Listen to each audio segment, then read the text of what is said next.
इयत्ता 10वी आणि 12वीच्या पुरवणी परीक्षेचे अर्ज भरण्यास प्रारंभ झाला असून विद्यार्थ्यांना 31 ऑगस्टपर्यंत अर्ज भरता येणार आहेत। महाराष्ट्र राज्य माध्यमिक आणि उच्च माध्यमिक शिक्षण मंडळाच्या संकेतस्थळावर अर्ज भरावे लागतील।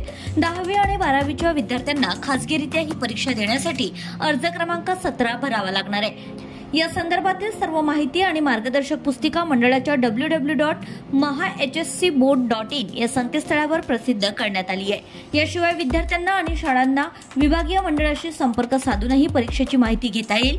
विद्यार्थ्यांना नाव नोंदणी अर्ज व नियमित शुल्क ऑनलाईन भरणे आणि आवश्यक ती कागदपत्रे शाळा तसेच ज्युनियर कॉलेजांमध्ये सादर करणं यासाठी 31 ऑगस्टपर्यंत मुदत देण्यात आली आहे।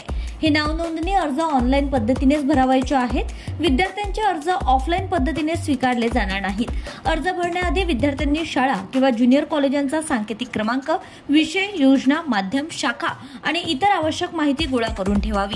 त्याचप्रमाणे संकेतस्थळावर देण्यात आलेल्या सूचना वाचून घ्याव्यात अशी सूचना परीक्षा मंडळाने दिली आहे। विद्यार्थ्यांना अर्जाबरोबर शाळा सोडल्याचा दाखला, आधार कार्ड आणि पासपोर्ट फोटो द्यावा लागेल।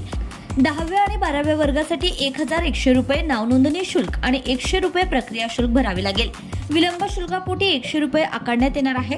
विद्यार्थ्यांना हे शुल्क ऑनलाईन पद्धतीने भरावे लागेल अशाही सूचना देण्यात आल्या आहेत। Bureau report, RCN news.